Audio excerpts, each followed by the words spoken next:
Odds are that you want to make your food taste amazing, but you don't want to use the store-bought seasoning cubes. You want to know if you still can survive without these magical shortcuts.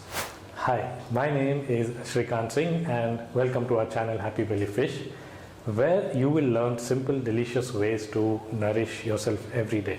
Today, I'm going to show you how you can make your own seasoning cubes with the most common ingredients that you have at home. Now, there are several reasons you might want to stop using these cubes, and seasoning cubes are known by several names around the world. It's called bouillon cubes, magic cubes, masala cubes, beef stock, chicken stock, and whatnot. Yes, it has become a global phenomena and its sales are in billions. So much that it has even become a must-have ingredient in some recipes. Some recipe books actually quote it, and in one African country it's even an ingredient in its national dish. Sometimes even the manufacturers, they use different names to confuse you so that you don't look at the obvious ingredients that are harmful for you. Now, that harmful ingredient that I'm talking about is monosodium glutamate. This is a very controversial ingredient. People don't want to eat it anymore because they have read so much that it can actually have a long-term impact on your health, which is why a lot of people are interested in making their own seasoning cubes without the use of this one particular ingredient. Seasoning cubes have been there for quite some time. It's been there since the 17th century, where the meat or the bone broth was actually concentrated, and as time progressed, this ingredient or this product evolved. They started to dehydrate it. It was even called as like a portable soup, because you can just take this dehydrated version of it with you anywhere you go, just mix it with water and you have your soup. This broth can be added to any vegetables, any meat that you're cooking, and now you have this flavor, this umami flavor, elevated several times, and this makes your food extremely palatable, very tasty to eat, and you want more of it. One more thing that these seasoning cubes have, the ones that you buy from store, is that it has a lot of salt, because when you buy it in the store, they're just kept on the shelf. It needs to be preserved. Salt helps with this preservation. And today what we are going to do is that we will show you to make a very simple seasoning cube with very simple ingredients. So how do we make that if we have to make it at home? We use some very simple known ingredients that are almost always there in your kitchen. So I'm going to use this potatoes here, some carrots, celery, a tomato, large one, some onion, and parsley. But before we move on to this recipe, if you are a meat eater, then it's easier for you. All you have to do is take the bony part of the meat, add some water, vinegar, salt, and some pepper. If you want, you can even add some bay leaf, you can add some cinnamon according to your wish, and then just boil it for a very long time, up to 8 hours. Then you can take this broth, refrigerate it, and use it whenever you want. So that's an easy way. And vegetarians or vegans, if they want to have this broth flavor in their food, they can make the recipe that I'm going to show you. So I've chopped these vegetables, as you can see. You don't have to chop them like very fine, don't like grate it or make a puree out of it. Things have to cook together for some time so that bonding of flavor happens. Now the exact measurements of this, you will find it in the description of this video below, but the simple rule is kind of similar amounts of each of this. And one more ingredient that is important is garlic. If you're somebody who doesn't want to eat garlic, you don't like to have it in your food, you can ignore it, but it's good to have it in this recipe. Now there are other things as well, and some of these are optional. For example, like I'm going to put some cinnamon. This is completely optional. If you don't have it, you don't want it, you can ignore it. Otherwise, you can ask your friendly neighborhood Spider-Man. You know, neighbors are for this reason, to help you in times of crisis. So we'll add some cinnamon here. We'll also add some turmeric. This will also give a very nice vibrant color to the stock cube that we are going to make. And black pepper. Now this, I believe almost everybody has it at their home. So if you have whole black pepper, use that. Don't use the ground black pepper that you bought it from the store. And salt. Now salt, you can make it salty enough for it to kind of preserve. I'm going to refrigerate it, so I don't want to add too much salt to this cubes. And some olive oil. If you don't have olive oil, some neutral tasting oil will also do, but olive oil is good. It also has its own nice taste, so you can use olive oil or even sesame oil. What you will need now is a pot with a lid so that we can simmer all the vegetables together. So what we'll do is we'll add the oil, and if you're going to use cinnamon, then we'll add the cinnamon to it. And after that, we'll add the finely chopped garlic and just the onions. Don't dump everything at the same time.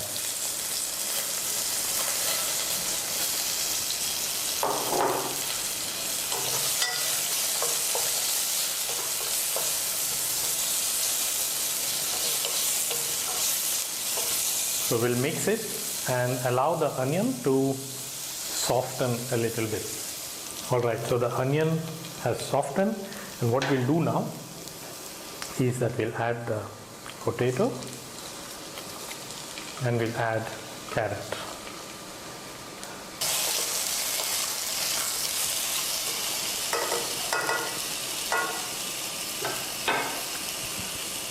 At this stage, you can also add the black pepper. I've crushed it coarsely, I've not ground it into a fine powder. And I'm going to add a tablespoon of black pepper. And yeah, of course, you have to mix it.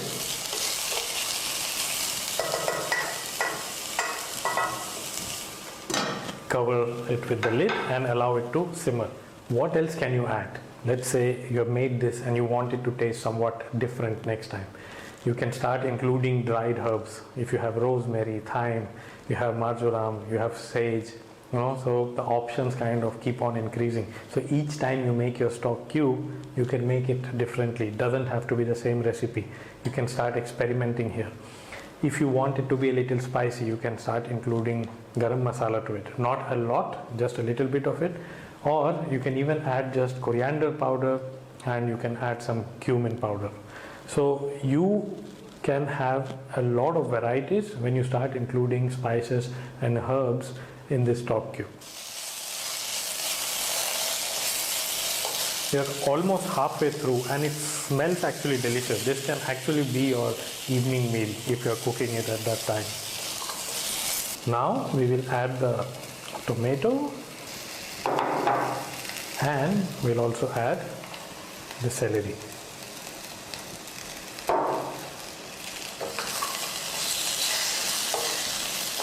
Mix it and allow it to simmer and cook. What we will do now is that we'll add parsley. It's almost halfway through, so we'll add parsley, we'll mix it nicely, and then when it is done, we are going to make a nice puree out of it. So you might be wondering, like, is a stock like this, a stock cube, is the only way for you to make your food flavorful? Of course not. There are many ways. You can use spices, and sometimes using very simple common spices will do the job. All you have to do is just learn the basics of it. So like in Indian cuisine, you use just 4 basic spices and you can make your meal every day. And the idea of using spice is not to overpower your food with the taste of spice. Your food still has to taste like its original ingredient, like a cauliflower still needs to taste like cauliflower, or a cabbage still has to taste like cabbage. But you add spices to enhance its flavor and make you coming back for more vegetables which you otherwise wouldn't.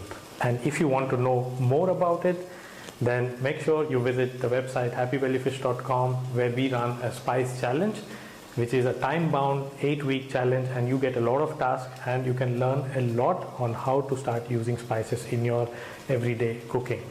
There is also a bonus. You can download a free spice guide, the link to which you will find in the description of this video below.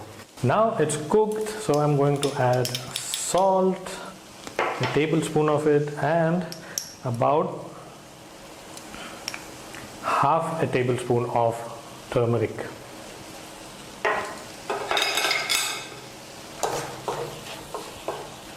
Mix it nicely, and then we'll cook it a little bit more, maybe a minute or something. If there is a lot of moisture, then you must allow it to, vaporize. And then when it's cool, you can blend it into a puree. If you have a hand blender, great. If you don't, then wait for it to cool down first before you blend it. Stock cubes are not the only way to flavor food. Okay, and spices are also not the end of the road. If you look at inspiration from other cultures, in Japan you have miso paste, you have seaweed. You can use any of these things to flavor your food and get this very strong umami flavor into the food. When I cook food and I don't want to use any stock cubes in it, then what I do is I start including aromatics in the cooking process. For example, if I'm going to make lentils, I will add some onion, I'll add some garlic and some tomato to the lentil while I'm boiling it, and this gives a very nice depth to the flavor. And after that I can flavor it further with some spices or just eat it as it is. The puree is ready, and it does look like baby food, but no baby is gonna eat it. But yeah, if you give it to a baby, then that baby will never ever have just picky eating kind of issues. She will eat anything you give. So now that it's ready, what we will do is that we will spread it on a plate. So I'm taking a plate, I'll put some olive oil, I'll smear it on the surface so that this doesn't stick to it, and I want to freeze it and then cut cubes from them. So it's up to you. Now if you have a dehydrator, spread it very thinly.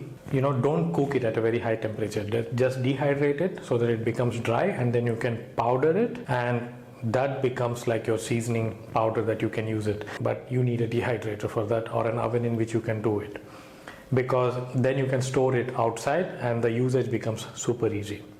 Now with cubes, if you are going to make cubes out of them, if you have butter paper, if you have like this oven tray, you can even do it there. And when the cubes are ready, you have to freeze them again. You cannot just leave it outside. It will not last. Looks like a perfect meal, doesn't it?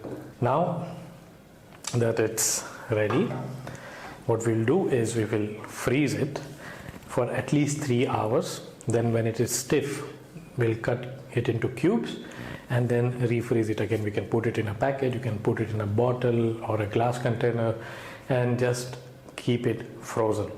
And how do you use it? Every time you want to cook something, you just take one cube out and put it in the gravy or in the soup, in the broth. If you're making rice, then you can put it there in the water in which it is boiling. If you want, you can even add dry tomato powder to it. That also has a lot of umami, and this will also increase the flavor to another depth. Now that it's frozen for almost 3 to 4 hours, I've taken it out, and just for my own convenience, I wanted to test it out, so I sliced a piece of it. You have to allow it to unfreeze a little bit, and then the cutting becomes much more easier.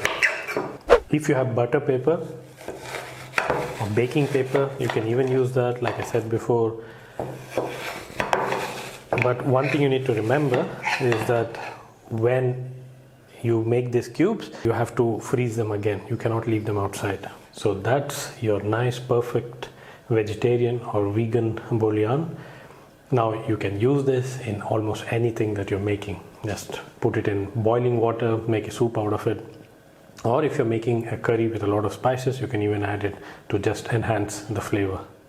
So I'm going to bottle it up like this and then put it back in the refrigerator.